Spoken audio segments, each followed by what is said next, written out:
السلام عليكم ورحمه الله. هذا الفيديو درته لخوتي وخواتاتي اللي تيسولوني في التعاليق اولا في الخاص، كيقول لي يا خويا محمد بارطاجي معنا الاعراض ديال السرطان اللي كانت في قبل.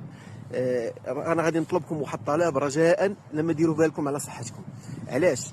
السرطان الاخوان راه ما كيعطي اعراض، حتى كيولي فيك واحد الورم هو اللي كيولي يعطيك واحد الاعراض كالصداع كالنزيف كالغثيان يعني بزاف ديال الاعراض. انا غادي نحطهم لكم لتحت. المهم كنصيحه من عندي، حاولوا ديروا بالكم على صحتكم وقلبوا لكم على شي اختصاصي او شي طبيب عام تبع معاه مره في 6 شهور او مره في عام. كيف ما كنقول لك، راقب صحتك، ما تسناش حتى يبان المرض. المشكل راه ماشي هي تعرف المرض بكري، المشكل حتى غيخرج فيك المرض.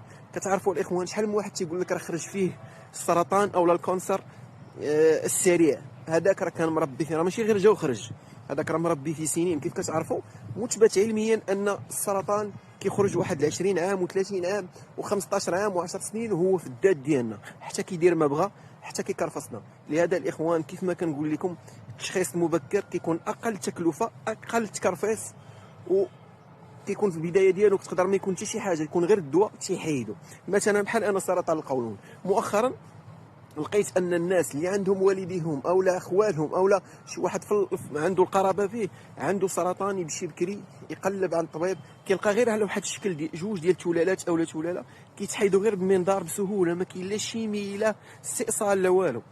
المهم الاخوان، سمحوا لي طولت عليكم، ولكن الموضوع طويل وخاصو ساعات.